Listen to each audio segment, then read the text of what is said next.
Maka kata Nabi SAW, hai Hudzaifah, hai Abdullah, jangan kau perdengarkan aku ayatmu, tapi perdengarkanlah Allah. Maksudnya mengajak dia untuk biasa tulus, ya. Walaupun itu boleh. Ya, seperti Abu Musa al-Asy'ari radhiyallahu anhu, suaranya indah sekali. Maka sebagian sahabat mengatakan, kami mendengarkan bacaan Anda. Maka kata Abu Musa al-Asy'ari, ini pernah kita jelaskan di biografi beliau. Kalau saya tahu kalian dengarkan, saya akan lebih memperkeras suara saya dan memperindah supaya kalian lebih tertarik dengan Al-Quran. Maka waktu itu setelah dua orang itu keluar jadi tulang, Abdullah bin Hudzaifah menangis. Maka prajurit-prajuritnya Heraklius lapor, sang raja dia sudah menangis. Kata dia bawa segera, mungkin dia sudah mau berubah pikiran. Ya. Begitu didatangkan Abdullah, ditanya sama Heraklius, kenapa kau nangis? Dia bilang, saya menangis karena nyawa saya cuma satu.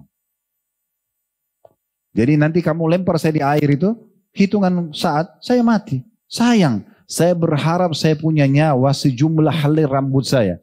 Semuanya mati di jalan Allah.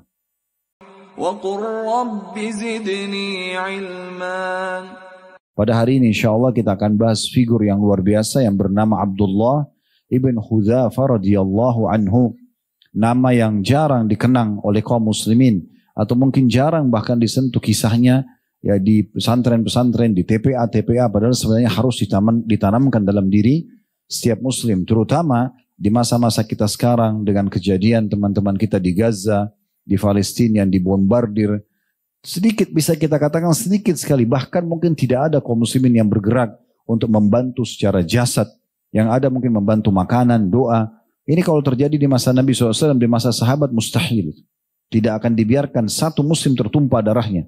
Karena mereka betul-betul punya keyakinan yang benar dan juga menjalankan hukum syariat Allah terutama dengan hubungan basmalah, bab jihad, mereka terapkan sesuai dengan ya peraturan-peraturan Allah Subhanahu wa taala. Abdullah bin Hudzaifah ini ada satu statement yang menarik. Perkataan Umar bin Khattab yang mengatakan, sungguh ya, semua orang muslim pantas mencium kepalanya Abdullah bin Hudzaifah dan saya akan memulainya. Lalu Umar bin Khattab mencium kepala Abdullah bin Hudzaifah. Ini satu penghormatan bagi orang-orang Arab kalau mencium kepala. Dan itu dibolehkan dalam Islam karena tidak ada larangan dari Nabi SAW dan juga dari para sahabat. Maka beliau pun mencium, kemudian para orang-orang yang hadir pada saat itu mencium kepala Abdullah bin Hudzaifah. Dan ada sebabnya akan kita sampaikan kisahnya nanti. Baik teman-teman sekalian, kita akan bahas figur ini dari seperti biasa, biografi atau nasabnya dulu. Orang ini bernama Abdullah ibn Hudzaifah bin Qais. Hudzaifah nama ayahnya, Qais nama kakeknya. Lanjutan nasabnya bin Adi, bin Sa'ad, bin Saham, bin Amr, bin Khusais, bin Ka'ab bin Lu'ay. Nah ini kalau sudah Ka'ab bin Lu'ay ketemu dengan Nabi SAW di jalurnya. Berarti beliau dari Quraisy ya. Bin Ghalib, bin Fihr, bin Malik, bin Nadhar. Terus lanjut, kalau mau dilanjutkan nasabnya itu sampai kepada Nabi Ibrahim AS. Gitu kan. As-Sahmi Al-Qurashi Al-Kinani. Beliau, saya belum menemukan tahun lahirnya. Tapi beliau termasuk As-Sabiqun Al-Awwalun. Orang yang pertama masuk Islam di Mekah. Yang ada hanya tahun wafatnya. Beliau wafat di masa Uthman bin Affan radhiyallahu anhu. Saya coba menelusuri beberapa referensi.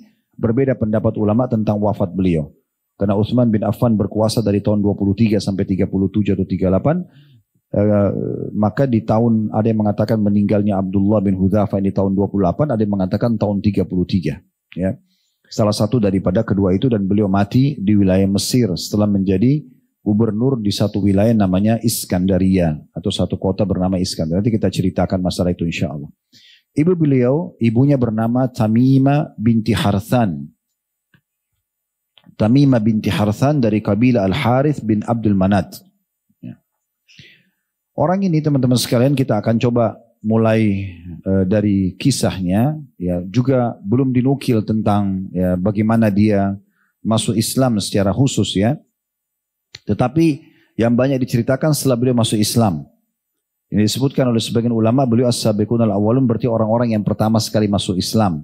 Dan langsung masuk ke awal kisahnya adalah pada saat beliau ikut bersama muslimin di Mekah, diganggu dalam Islam ya. Dari 153 orang yang masuk Islam di tangan Nabi SAW pada saat itu, 83 orang hijrah ke Ethiopia. Dipimpin oleh Ja'far bin Abi Thalib, radhiyallahu anhu, kakaknya Ali bin Abi Thalib yang lebih tua 10 tahun. Kemudian 70 orang tinggal bersama Nabi SAW di Mekah. Nah, salah satu dari 83 yang hijrah ke Ethiopia itu adalah Abdullah bin Hudzafah radhiyallahu anhu. Beliau termasuk hijrah ke sana. Dalam beberapa referensi buku-buku sejarah disebutkan, namun beliau tidak sabar tinggal di Ethiopia dan ingin tinggal bersama Nabi SAW di Mekah walaupun melalui siksaan-siksaan. Ya, sementara Nabi SAW sudah kasih pilihan waktu itu kepada kaum muslimin. Pergilah kalian ke Habasyah atau ke Ethiopia, karena di sana ada raja yang tidak ada kezaliman di sisinya. Walaupun dia agama Nasrani tapi dia adil. Datang saja, sampaikan kalau kalian adalah pendatang maka akan disambut. Dan betul pada saat tiba di Ethiopia disambut oleh Najasyi. Bahkan kisah yang cukup panjang bagaimana Najasyi akhirnya masuk Islam di tangan Ja'far bin Abi Thalib dan menyembunyikan keislamannya. Setelah Amr bin As waktu itu belum masuk Islam diutus oleh Quraisy untuk menjemput 83 ini dari Ethiopia atau dari Habasyah, namun terjadi dialog karena adilnya Najasyi, dia tidak langsung menyerahkan begitu saja. Bahkan hadiah-hadiah yang diberikan oleh Amr bin As sebagai sambutan agar Najasyi langsung mau menyerahkan saja muslimin, maka dia tolak, dikembalikan, lalu dia biarkan terjadi dialog, dan setelah terjadi dialog ternyata Ja'far bin Abi Thalib sangat kuat dalil dan hujahnya menyampaikan tentang surah Al-Imran, surah Maryam, dan akhirnya membuat An-Najasyi masuk Islam. Baik teman-teman sekalian, akhirnya beliau kembali ke kota Mekah dan tinggal bersama Nabi SAW, dan akhirnya beliau ikut juga hijrah ke Madinah. Maka salah satu orang yang mendapatkan 2 pahala hijrah di masa Nabi SAW adalah tokoh kita ini. Tokoh kita ini. Sahabat ini terus saja mendalami ilmu agama dengan Nabi SAW dengan ketulusan sampai betul-betul tertanam keyakinan yang sangat dalam dirinya tentang kebenaran agama Islam, dan dia sudah mengambil satu keputusan untuk hidup dan mati di atas Islam, apapun konsekuensinya. Ya. Dan karena ketulusan itu sampai muncul sebuah statement atau keyakinan dia bahwasanya semua siksaan selain neraka itu tidak ada nilainya. Kalau cuma sekedar dipukul orang karena agama Allah, diganggu orang, itu bagi dia biasa saja. Siksaan yang sebenarnya adalah neraka. Kalau selama bukan neraka, bukan siksaan. Sehingga beliau tidak pernah takut untuk disiksa kalaupun di jalan Allah Subhanahu wa taala. Semua gangguan, masalah kelaparan, masalah gangguan orang, tidak dapat pekerjaan, income berkurang, tidak ada masalah bagi dia. Karena memang begitu ditanamkan dalam akidah seorang muslim. Dan semua nikmat selain surga, fata morgana. Makanan enak, minuman enak, rumah, orang bersaing memperebutkan tanah, itu bagi dia tidak ada nilainya. Maka tidak ada nilainya sama sekali pada saat ada dunia yang luput dari dia. Yang dia kejar adalah surga. Orang seperti ini kalau simbol hidupnya luar biasa. Karena dia akan selalu mengejar apa yang terbaik di akhirat saja. Dan walaupun ada urusan dunia, selalu dihubungkan dengan masalah akhirat. Nabi SAW karena melihat ya orang ini seperti itu, dan ini tidak semua sahabat punya ciri khas seperti ini, kecuali figur Abu Bakar, Abdurrahman bin Auf, Utsman bin Affan, figur-figur yang sudah pernah kita bahas, sudah tabligh akbar mereka, yang memang betul-betul masuk Islam langsung memang ingin mempelajari agama ini, mendalami dan merekam dalam hidup. Karena ada di antara sahabat tidak seperti itu. Mereka masuk, mereka bertahap dulu, belajar step by step, nanti lama-lama baru kemudian dia bisa banyak partisipasi dalam Islam. Tapi ada di antara mereka tidak. Nah di antaranya Abdullah bin Hudzafah. Karena jelihnya Nabi SAW melihat dan menilai sahabat-sahabatnya, akhirnya beliau mendidik secara khusus lagi Hudzafah, Abdullah bin Hudzafah, karena ada tugas-tugas yang akan dikasih. Nabi SAW memilih dia sebagai salah satu panglima perang. Kemudian juga menunjuk dia nanti untuk membawa surat secara khusus ya kepada Kisra. Dan ini untuk mengutus orang membawa surat pada saat itu mengajak masuk Islam itu tidak gampang. Itu sulit sekali ya. Karena butuh orang yang kuat secara fisik, menunggangi kuda dengan jarak jauh misalnya. Butuh orang yang sabar dalam perjalanan. Karena waktu itu perjalanan bukan kayak kita sekarang. Antum kalau ditugasin sama kantor sekarang mudah sekali. Naik pesawat, AC, sejam, 2 jam, 7 jam sampai selesai dengan makanannya. Ada toiletnya. Zaman dulu orang menunggangi kuda. Dan bisa terancam setiap saat bisa dibunuh oleh perampok di tengah jalan. Di masa dulu itu tidak ada jaminan. Orang kalau sudah safar itu nasib-nasiban kembali ke keluarganya. Karena setiap saat bisa dirampok. Dan bayangkan waktu itu kalau dirampok langsung dibawa. Antum ini kalau dirampok di masa dulu ditangkap. Diambil harta antum, antum langsung dibawa ke pasar budak. Langsung diperjualbelikan. Langsung jadi budak pada hari itu. Tidak bisa jadi orang bebas. Ditangkap, dijual sana sini. Pindah-pindah. Kecuali ada orang yang menebus atau antum tebus diri antum sendiri. Itu parah sekali, susah gitu. Dan menemui lagi Kisra, raja yang paling sombong pada saat itu. Namun Nabi SAW memilihnya. Ya, ini menandakan berarti ada satu poin yang luar biasa gitu ya. Nah, karena Nabi SAW ingin tugaskan tugas-tugas besar begini, maka Nabi SAW sudah selalu melatih Abdullah bin Hudzafa agar lebih ikhlas, lebih tulus ya. Dan juga kalau ada satu kesalahan kecil langsung ditegur oleh Nabi SAW supaya dia langsung lurus. Di antaranya disebutkan oleh penulis tentang masalah Abdullah bin Hudzafa pernah membaca Al-Quran dan didengarkan oleh para sahabat. Sebenarnya hukumnya gak masalah. Tapi Nabi SAW ingin titik beratkan kepada Abdullah bin Hudzafa agar dia lebih hati-hati. Maka kata Nabi SAW, hai Hudzafa, hai Abdullah, jangan kau perdengarkan aku ayatmu, tapi perdengarkanlah Allah. Maksudnya mengajak dia untuk biasa tulus. Ya, walaupun itu boleh. Ya, seperti Abu Musa al-Asy'ari radhiyallahu anhu suaranya indah sekali. Maka sebagian sahabat mengatakan kami mendengarkan bacaan Anda. Maka kata Abu Musa al-Asy'ari, ini pernah kita jelaskan di biografi beliau. Kalau saya tahu kalian dengarkan, saya akan lebih memperkeras suara saya dan memperindah supaya kalian lebih tertarik dengan Al-Quran. Tinggal dia kontrol dirinya untuk ikhlas. Berarti dibolehkan kan gitu. Dan Nabi SAW pernah menyuruh sahabat untuk membaca Al-Quran di hadapan beliau dan Nabi SAW dengar. Itu tidak ada masalah. Tapi Nabi SAW karena ingin menunjuk Abdullah bin Hudzafa untuk menjalankan misi-misi besar. Waktu itu jalan dari Madinah ke Persia itu jauh sekali. Dan orang-orang Persia ini kena penyembah api. Mereka nggak peduli. Membunuh orang itu dengan brutal sekali. Yang dibakar, yang dipotong-potong badannya. Pokoknya dia tidak peduli. Ya. Apalagi mereka menganggap Kisra waktu itu Tuhan mereka. Juga pernah disebutkan tentang masalah Abdullah bin Hudzafa suka bercanda. Orang ini dibolehkan dalam Islam. Tetapi sekali pernah dia bercanda. Tapi Nabi SAW menegur pada saat itu. Teguran ini tujuannya untuk mendidik sebenarnya. Jadi satu waktu Nabi SAW pernah menunjuk beliau ya untuk ya dalam satu perjalanan, kemudian ditunjuk dari panglima. Lalu dia bercanda sama teman-temannya, dia mengatakan sambil berdiri dekat api unggun, bukankah saya wajib kalian patuhi? Mereka bilang iya. Kalau begitu saya perintahkan kalian untuk masuk ke dalam api ini. Dia sebenarnya inginnya bercanda sama teman-temannya. Maka berselisih pendapat prajuritnya. Ini panglima perang, kita wajib patuh. Patuh atau tidak? Pada saat dia lihat mereka semua sudah oke kalau gitu, kita sepakat. Karena diperintahkan oleh panglima. Di saat itu dia tersenyum lalu mengatakan, sesungguhnya aku cuma bercanda dengan kalian. Aku tidak ingin itu terjadi. Mau lihat tulus nggak kalian gitu. Nah waktu pulang ke Madinah dilaporkan kepada Nabi SAW. Nabi SAW mengatakan, man amarakum bima'siyatillahi fala tuti'uh. Nabi berikan sebuah statement dan keluar dari sikap ini. Kalau ada siapapun yang memerintahkan kalian maksiat kepada Allah, jangan kalian patuhi. Keluarnya ini karena statement yang disampaikan oleh Abdullah bin Hudzafa. Tujuannya sebenarnya untuk mendidik Abdullah bin Hudzafa. Baik, kita masuk teman-teman sekalian tentang kisah bagaimana Nabi SAW mengutusnya untuk membawa surat mengajak masuk Islam Kisra. Ya. Bagian pegang buku itu ada di halaman 450 ya. Saya bacakan dulu isi surat Nabi SAW, terjemahannya. Bismillahirrahmanirrahim. Jadi Abdullah bin Hudzafa ini bawa surat itu. Tadi sudah saya ceritakan mungkin susahnya kalau jalan ke sana ya. Perjalanan jauh, terancam hidupnya dan segala macam. Namun sampai ke Kisra. Kisra ini istilah yang digunakan untuk semua raja-raja Persia pada saat itu. Nanti ada nama lagi rajanya ya. Mirip Fir'aun itu istilah bagi raja Mesir di masa itu. Nanti ada nama lagi Ramsis misalnya ya. Kalau ini Kisra, misalnya ada Anisinwan, ada nama-nama raja-raja yang pada saat itu. Begitu juga dengan Kaisar. Kaisar untuk raja-raja Romawi. Nanti ada Heraklius I dan seterusnya, nama-nama beda-beda ya. Begitu juga dengan Najasyi, istilah untuk raja Ethiopia. Tuba untuk raja Yaman. Nanti ada nama-nama setelahnya. Nah Kisra ini di saat itu yang berkuasa di masa Nabi SAW diutus. Ya.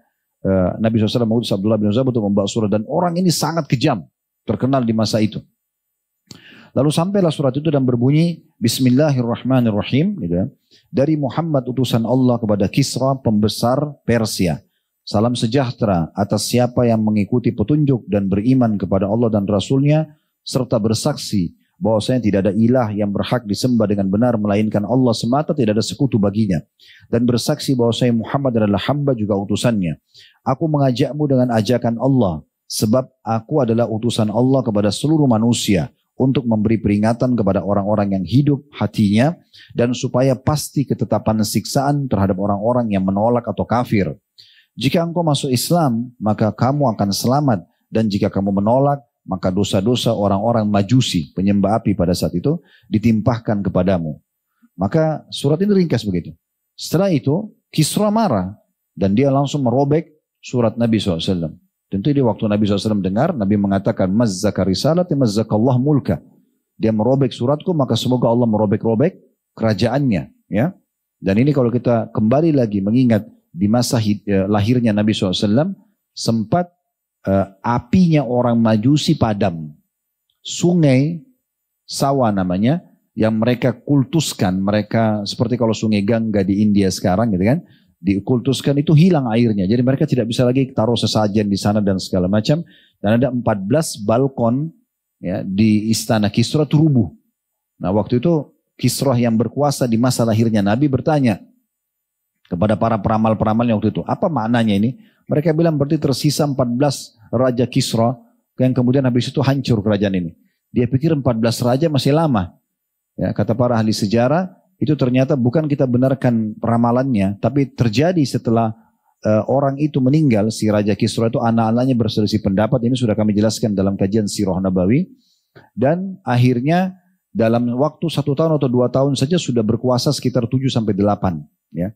Artinya memang sangat pendek, dan betul di masa Umar bin Khattab runtuhlah kerajaan tersebut, mayoritasnya di tangan kaum muslimin.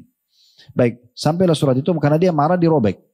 Dan terjadi, saya ringkaskan karena kisahnya cukup panjang, maka Kisra pun mengutus surat kepada Bazan namanya. Siapa Bazan ini? Bazan ini seperti gubernur dia. Sebenarnya raja, orang ini di Yaman. Cuman karena tunduk pada kekuasaan Kisra dianggap jadi gubernur. Kirim surat ke Bazan dan diutus 2 orang ya pada saat itu untuk menemui Bazan dan memerintahkan Bazan utus orang terbaikmu datang dan jemput orang yang mengaku sebagai nabi itu. Karena dia anggap remeh. Bahkan perkataan Kisra mengatakan, siapa orang ini? Berani benar dia mengajakku untuk menjadi hamba kepada Tuhannya sementara dia hambaku. Dia anggap semua orang waktu itu hamba dia. Dia anggap dia Tuhan gitu. Ya. Maka pada saat itu Bazan pun mengutus 2 orang, di situ disebutkan namanya Kahramana dengan Kharkhara. Ya.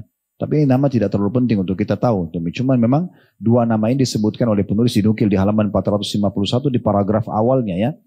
Maka diutuslah 2 orang ini dan menemui Nabi SAW. Lalu mereka berdua mengatakan, telah sampai kepada surat Anda kepada Raja Tuhan kami. Ya, mereka panggil Tuhan pada saat itu. Dan isi surat itu ya tidak disukai oleh Raja kami.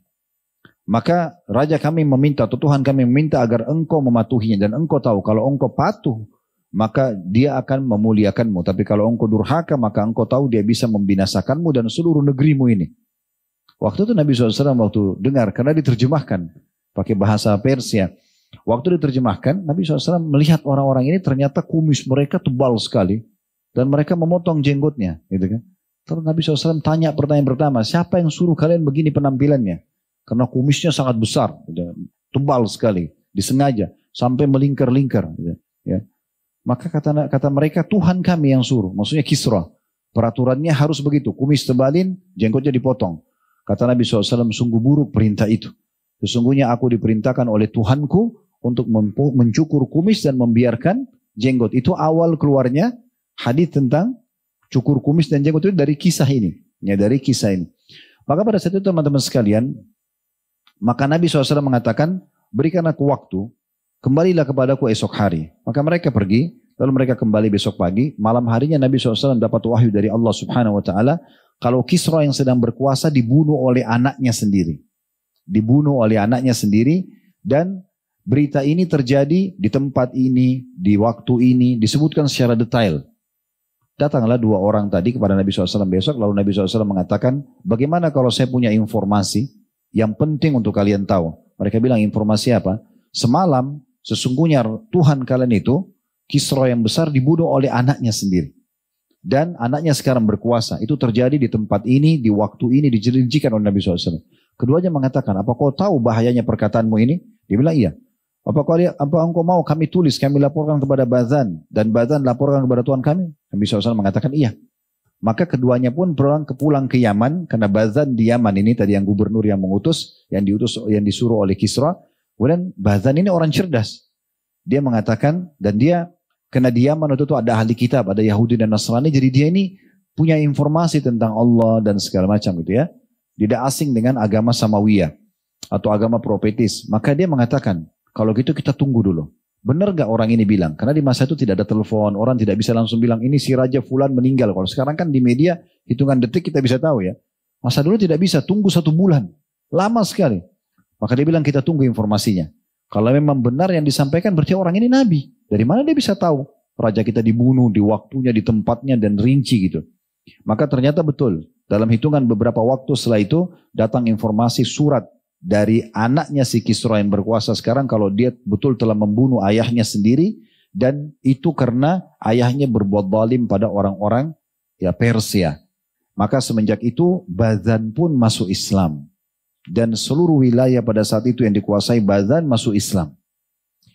Sekarang poin penting yang kita perlu tarik benang merahnya. Kalau Nabi SAW kita tidak ragukan. Pasti Nabi panen pahalanya. Karena Nabi kan memang Rasul. Kita semua pahala kita dipanen oleh Nabi. Karena Nabi yang menyampaikan agama Allah. Tapi Abdullah bin Hudzafah radhiyallahu anhu tokoh kita ini. Karena dia yang bawa surat ke Kisra. Menjadi penyebab kronologis ini semua terjadi kan. Akhirnya si Kisra kirim surat ke Badhan, gubernurnya di Yaman, diutuslah 2 orang untuk pergi menuju Nabi SAW, terjadilah informasi wahyu ini dan akhirnya Badhan sama seluruh wilayah kekuasaan masuk Islam. Berarti Abdullah dapat pahala nggak? Dapat pahala. Begitu luar biasa. Ada poin penting sebelum kita lanjut teman-teman sekalian. Pekah dalam masalah seperti ini. Kalau antum dilibatkan oleh Allah SWT, tanda kutip di sini. Dalam hal-hal yang sederhana, contoh misalnya, antum tadi mau ke Blok M, mau pergi pengajian. Misal nggak sengaja ketemu di parkiran, ada orang belum pernah hadir. Lalu dia tanya, pengajiannya di mana ya? Oh di atas lantai 7 misalnya. Contoh. Itu saja, antum cuma bilang begitu. Sadari dan peka ini sebenarnya Allah ingin antum dapat pahala. Kan bisa saja orang itu tidak tanya antum kan? Bisa saja dia tanya petugas, security kan bisa saja. Atau orang lain. Allah libatkan antum untuk dapat pahalanya. Saya kadang-kadang subhanallah, lagi tidak umroh nih, lagi di sini. Ada jemaah yang kenal saya, tiba-tiba, Ustaz, saya baru selesai tawaf, kira-kira apa yang harus saya lakukan? Atau dia tanya sesuatu hukum-hukum, atau lagi haji. Pernah 1 tahun saya tidak pergi haji, kemudian pas lagi di Indonesia ada banyak sekali orang yang bertanya, dilempar ke media kami, dilempar ke pribadi saya gitu. Saya jawab, terus saya sambil berpikir, subhanallah, Maha Suci Allah yang masih memberikan saya kesempatan, cuma jawab, jumrohnya waktu yang paling afdal begini misalnya. Jumlah kerikilnya sekian, hal-hal sederhana. Tapi kan kita di Indonesia dapat pahala dia di sana. Jadi jangan pelit-pelit teman-teman sekalian untuk memberikan informasi positif kepada orang. Karena itu luar biasa. Keterlibatan kita tidak pernah tahu efek pahalanya itu sampai sebesar apa. Mungkin orang yang kita pandu ke satu pengajian, tunjukkan satu masjid. Mungkin dia tanya alamat kerabatnya lalu dia silaturahim. Semenjak itu sampai dia meninggal, mungkin kita akan panen pahalanya. Kalau dia terus silaturahim, terus dia sholat di situ, kan gitu. Nah ini poin yang penting juga yang bisa kita ambil. Baik, kita masuk teman-teman sekalian ke inti yang menjadi bahasan tokoh kita ini. Yang tadi saya ceritakan orang ini terkenal sekali dengan orang yang luar biasa dari sisi keyakinannya ya, Abdullah bin Hudzafah radhiyallahu anhu. Tentu sebagian ulama mengatakan dia mengikuti semua peperangan Nabi SAW tapi tidak disebutkan secara khusus kiprahnya di Badr, di Uhud. Tapi semua peperangan diikuti termasuk Badr sendiri. Dan kita sudah pernah jelaskan semua sahabat 314 orang yang hadir di Badr dijamin surga. Semua masuk surga. Ahli Badr semua masuk surga. Ya. Makanya dalam sebuah riwayat pernah kami nukul dalam kajian Sirah Nabawi, Nabi SAW bersabda, ini hadis Bukhari seingat saya. Kata Nabi SAW kepada ahli Badr waktu itu, tidak demi zat yang jiwaku dalam genggam, maksud demi Allah, tidak ada seorang pun yang hadir di antara kalian di sini kecuali pasti masuk dalam surga. Maka ada jaminan 314 itu ya, baik yang mati syahid waktu itu 60 orang atau yang tidak mati syahid pulang selamat tetap mendapat jaminan surga. Dan tokoh kita ini salah satu yang hadir di Badr, cuma tidak disebutkan kiprahnya secara khusus ya. Berarti semua juga hadir, perang Badr, perang Uhud, perang Khandaq, perang Khaybar, pembebasan kota Mekah, Hunain ya, kemudian Bani Mustaliq, kemudian Tabuk, semua ini dan beberapa yang lainnya juga beliau hadiri. Baik, kita masuk teman-teman sekalian langsung di masa Umar bin Khattab radhiyallahu anhu. Beliau masih hidup setelah itu. Di masa Abu Bakar juga tidak disebutkan kiprah serius, tapi beliau terus berjuang bersama muslimin. Di masa Umar bin Khattab, pernah beliau mengutus Abdullah bin Hudzafah dengan muslimin untuk menyerang wilayah Romawi.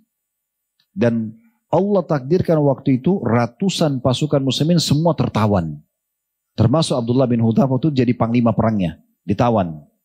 Waktu ditawan, Heraklius, raja Romawi pada saat itu sudah dengar berita tentang umat Islam, bagaimana perkembangan mereka. Mereka dari kota kecil Mekah, Madinah, kemudian bisa berkuasa, hukum-hukum mereka banyak yang dia dengar gitu. Maka dia ingin menguji keimanannya. Benar gak sih umat Islam ini kuat imannya? Maka di depan orang semua dia tawarkan kepada Abdullah bin Hudzafah, dipanggil sebagai panglima perang. Mau nggak kamu pindah ke agama Nasrani dan saya jadikan semua yang hadir di sini sebagai saksinya, dengan penawaran setengah kerajaanku aku kasih sama kamu. Saat ini langsung saya kasih mahkota, kasih baju, ya baju mahkota, setengah kerajaan kita sepakati tertulis jadi milik kamu. Kamu jadi raja Romawi juga. Maka jawabannya Abdullah radhiyallahu anhu luar biasa. Setengah kerajaan ini tidak main-main, semua jadi saksi. Semua akan tertulis gitu. Maka dia mengatakan dengan tegas, andai saja engkau memberikan kepadaku seluruh yang engkau miliki. Bukan setengahnya, semuanya. Dan seluruh apa yang dimiliki bangsa non-Arab. Selain engkau juga sebagai raja, siapa saja raja-raja ini, kau kasih semuanya. Bahkan seluruh kerajaan Arab, maka aku tidak akan pernah berpaling dari agama Muhammad sekejap mata pun. Tolak. Tidak ada. Maka kata Heraklius, kalau begitu saya akan membunuhmu. Dia bilang silahkan. Tidak ada sedikit kekhawatiran. Heraklius kaget, kok berani benar orang ini. Dibunuh pun oke. Mau dengan cara apapun tidak ada masalah. Maka Heraklius penasaran. Coba ikat orang ini, dia suruh prajurit ikat di satu tiang, salib, panah, tapi jangan kenakan badannya. Di dekat kepalanya, di dekat perutnya, di dekat kakinya, untuk menakut-nakuti saja. Dilakukan itu tetap aja biasa. Setiap habis dipanah 5-10 anak panah ditanya, kau mau pindah agama? Enggak, kami akan bunuh kamu, terserah. Begitu aja. Berhari-hari ditolak. Tidak aja. Heraklius penasaran, datangkan hal yang lebih besar. Didatangkan satu kuali besar, di masa air yang mendidih, sampai panas sekali. Ada beberapa pernah saya dapat referensi minyak panas ya. Tetapi kita pegangi kalau ditulis di buku kita ini ada air yang mendidih. Lalu sengaja didatangkan beberapa prajurit muslim, lalu dimasukkan ke dalam. Dalam hitungan saat beberapa detik kalau kita sekarang tiba-tiba tinggal keluar tulang saja karena panasnya. Ini kan menakutkan ya.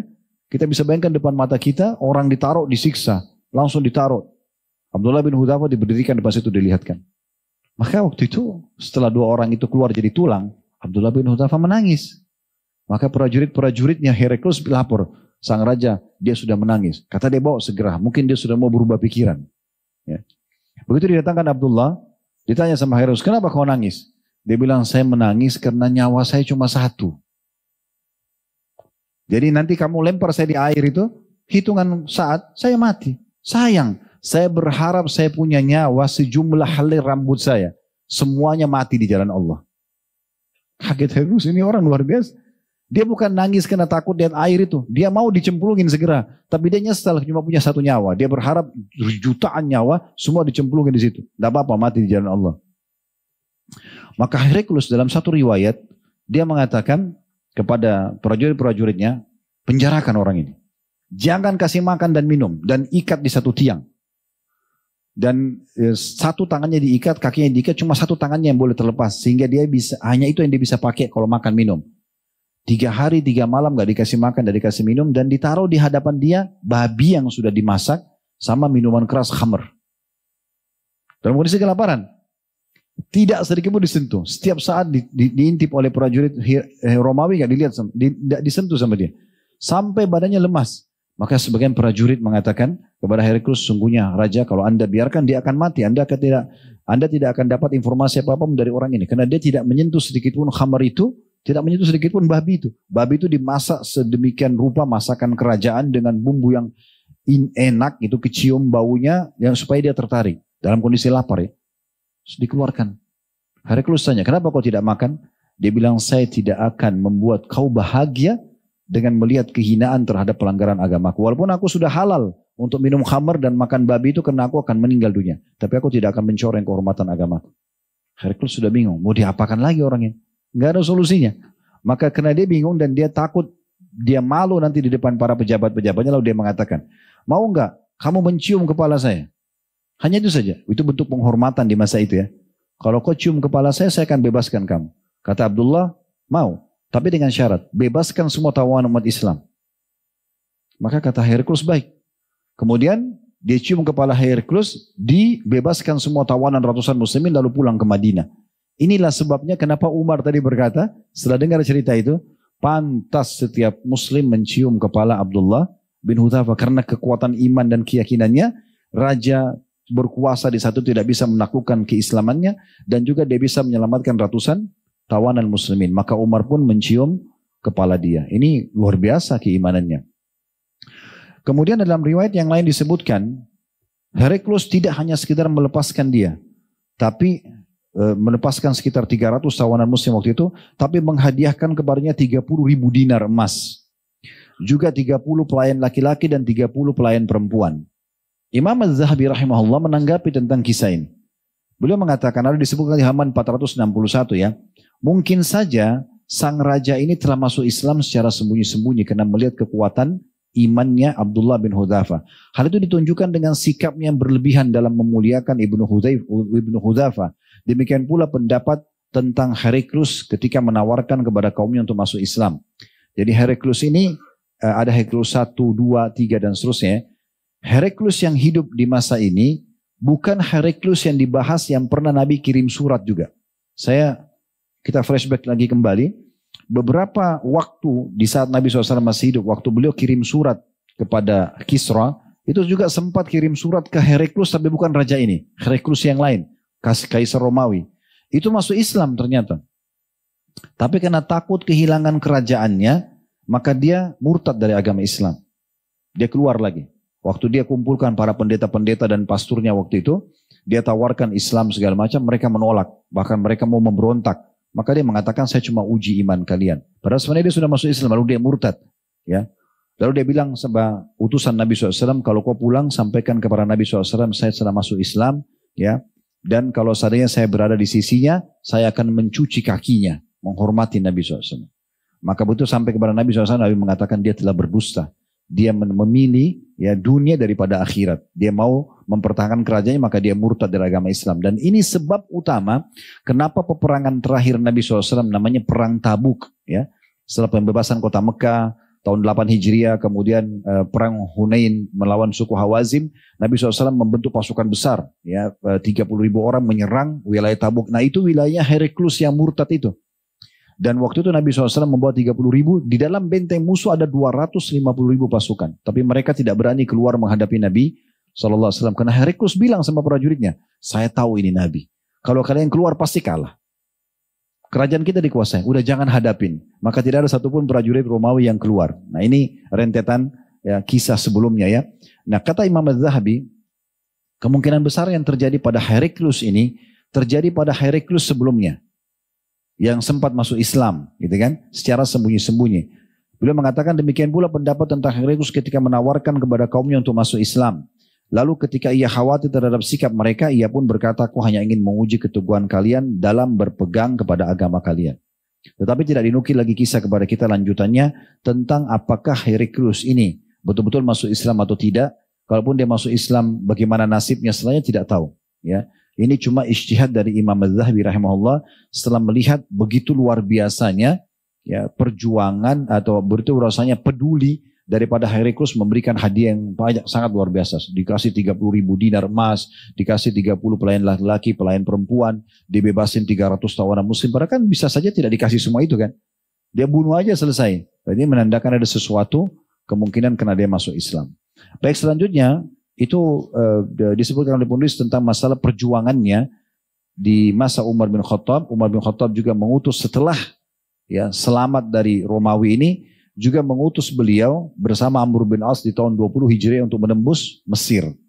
Jadi dia termasuk salah satu prajuritnya ya Amr bin As. Dan Amr bin As sempat menjadikan dia sebagai panglima perang di sejumlah atau di beberapa prajurit muslimin dan berhasil ya menembus Iskandaria namanya. Ya, sebuah kota tadi saya bilang wilayah dan sampai sekarang masih terkenal kota Iskandaria, sekitar 2 jaman naik kendaraan dari kota Kairo ya. Dia di pinggir pantai dan itu termasuk kekuatan Romawi juga dan tunduk di tangan muslimin. Panglima perangnya Abdullah bin Hudzafah radhiyallahu anhu. Dan waktu itu Amr bin As melanjutkan perjalanan ke Fustat dan Setelah itu baru kemudian seluruh Mesir dikuasai. Nah dia sempat menjadi panglima perang pada saat itu, tapi dia tidak meninggal. Meninggalnya dia itu dengan mati biasa, hanya dengan faktor umur dan sudah ajal datang. Namun tetap saja semasa hidupnya beliau terus mengabdi kepada Allah subhanahu wa ta'ala. Peperangan terakhir yang paling masyhur adalah peperangan yang tadi kita sebutkan melawan Romawi dan juga pembebasan Mesir pada saat itu. Dan akhirnya beliau meninggal di masa khilafahnya Utsman bin Affan. Tadi sudah sempat kita singgung, itu disebutkan oleh para ulama antara tahun 28 atau tahun 33 Hijriah. Intinya beliau meninggal di masa Utsman bin Affan radhiyallahu anhum.